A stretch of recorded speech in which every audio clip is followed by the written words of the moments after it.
माननीय मुख्यमंत्री जी के अचेत होने के कारण बेलगाम हुई अराजकता की जो स्थिति है, अराजक स्थिति जो शासन में आया है, प्रशासन में आया है, सरकार में आया है, ये बात साफ साफ है।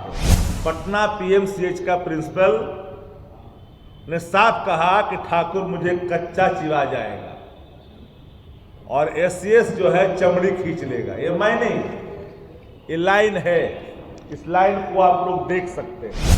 दवा के आरोप हैं, सफाई के आरोप हैं, लेकिन इसके बावजूद भी बिहार की सरकार और स्वास्थ्य महकमा मिस्टर ठाकुर को फिर से सेवा विस्तार की तैयारी कर रही है। देखिए, बिहार में अब श्रेय लेने की होड़ चल चुकी है, जहां पे तमाम राजनीतिक दल श्रेय लेते हुए नजर आ रहे हैं। अब जब बात नौकरियों की आ रही है तो श्रेय लेने से पीछे कोई भी राजनीतिक दल नहीं नजर आ रहा है। नमस्कार, मैं हूं फलक सिंह और आप देखना शुरू कर चुके हैं आगाज एक्सप्रेस। आज हम मौजूद है आरजेडी कार्यालय में, जहां पर आरजेडी के मुख्य प्रवक्ता शक्ति सिंह यादव अपनी प्रेस वार्ता करते हुए क्या कुछ कहते हैं, सीधा आपको पहले हम ले चलते हैं। आप लोग के सामने संस्थागत भ्रष्टाचार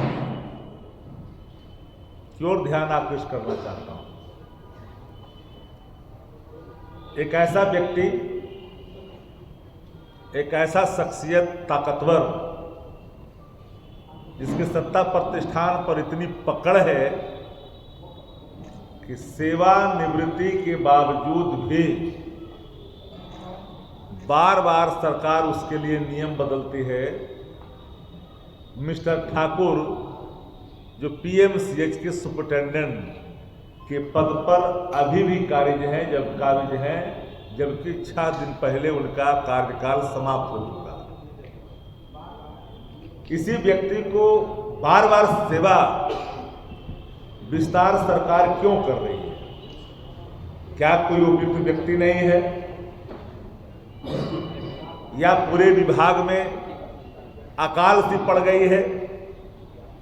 इसकी काबिलियत क्या है? पीएमसीएच के सुपरिटेंडेंट के भ्रष्टाचार के कई आरोप इन पर लगे हैं। यहां तक कि प्रिंसिपल, पटना पीएमसीएच का प्रिंसिपल ने साफ कहा कि ठाकुर मुझे कच्चा चिवा जाएगा और एससीएस जो है चमड़ी खींच लेगा। ये मैं नहीं, ये लाइन है, इस लाइन को आप लोग देख सकते हैं। ये लाइन आप देख सकते हैं। ये लाइन को आप देख सकते हैं कि कच्चा चिवा जाएगा और एससीएस जो है चमड़ी खींच लेगा। सिर्फ यही नहीं, कई प्रमाण, कई आरोप सरकार को ध्यान में लगा करके अखिलेश जो एमबीए के पदाधिकारी हैं, उन्होंने मुख्यमंत्री जी को पत्र लिखा और निदेशक अनुशासन निदेशालय को ही पत्र लिखा। उसमें साफ साफ है कि सीए राकेश कुमार चौधरी जो पार्टनर हैं, किस तरह से मिस्टर ठाकुर ने,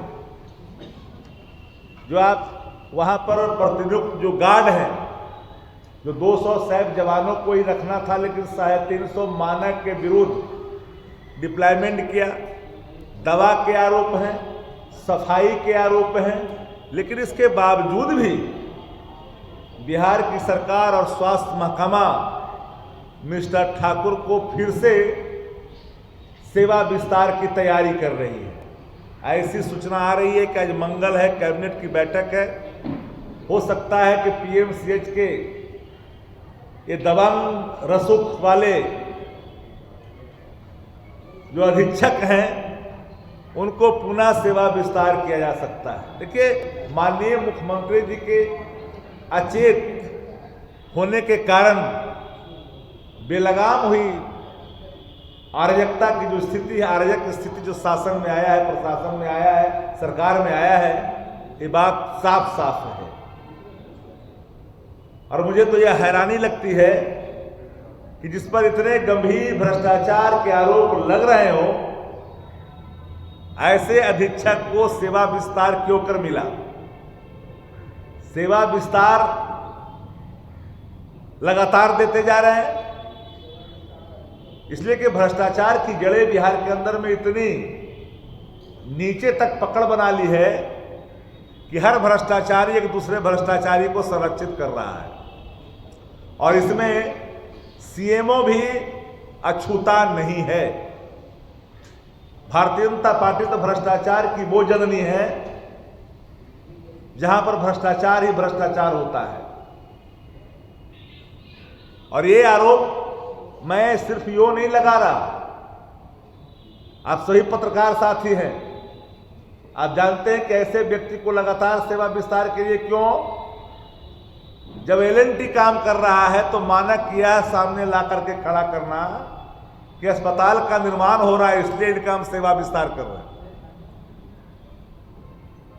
अरे अस्पताल का निर्माण तो एलएनटी कंपनी कर रही है, जो संवेदक है वो काम कर रही है, सरकार उसकी मॉनिटरिंग कर रही है। स्वास्थ्य विभाग के अंदर जो आधारभूत संरचना बनाने वाले जो निगम है, उन चीजों के इंजीनियर उसको देखरेख कर रहे हैं। क्या रोल है मिस्टर ठाकुर का? इस पर गंभीर भ्रष्टाचार के आरोप लगने के बावजूद भी सरकार इनको रखना चाहती है।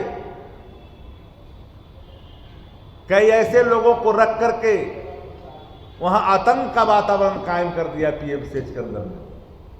पीएमसीएच मरीज को देखने के लिए अब नहीं जाना जाता है, दबंगाई के लिए जाना जाता है। जाकर उन परिजनों से पूछिए जो गरीब किसान मजदूर तो बीमारी की हालात में पीएमसीएच पहुंचते हैं, तो उनके साथ किस अमानवीय व्यवहार के साथ पेश आते हैं वहां के लोग।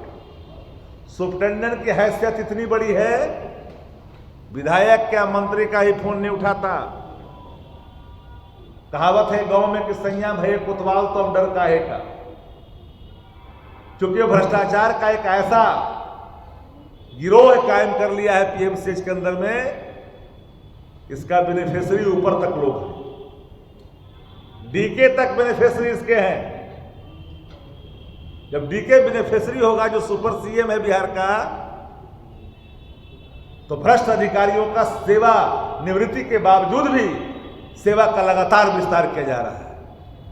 ये भूले नहीं, इस देश के लोकतंत्र की जड़ें काफी मजबूत है। जनता चुनती है सरकार को। मैं बार बार कहता हूं कि for the people, by the people, of the people का कंसेप्ट है डेमोक्रेसी का। सत्ता जाने के बाद अगर दूसरी सत्ता आएगी तो ऐसे लोगों को पताल से भी ढूंढ निकालेगी। पताल में भी होंगे तो इनको जगह वहां से निकाल दिया जाएगा, नरकंकाल से भी सवाल पूछे जाएंगे। ये वहम में नहीं रहना चाहिए कि भ्रष्टाचार करके कोई बच जाए।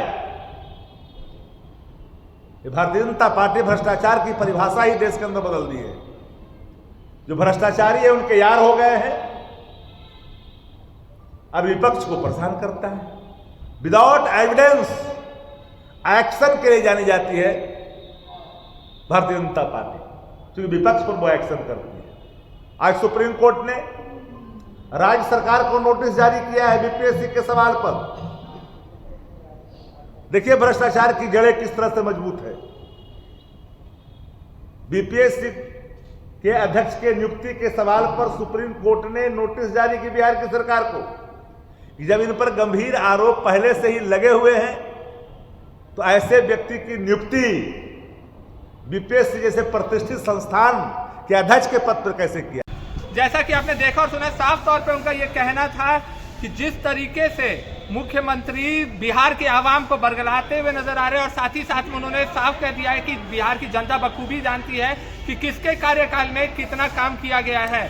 और एक बार फिर से उन्होंने बिहार के मुख्यमंत्री पर कटाक्ष करते हुए कह दिया कि जी हाँ, सुपर सीएम, ये शब्द फिर से यूज किया गया है। और साथ ही साथ में एक बार फिर से डीके शब्द का भी प्रयोग किया गया है। और बिहार की राजनीति इससे एक बार फिर से गर्मा चुकी है। राजनीतिक गलियारा बिहार में एक बार फिर से अपने चरम पे पहुंच चुका है। अब क्या कुछ एनडीए की प्रतिक्रियाएं निकल करके आती है, ये देखना काफी रोचक रहेगा। तब तक के लिए जुड़े रहे हमारे साथ, देखते रहे आगाज एक्सप्रेस। धन्यवाद।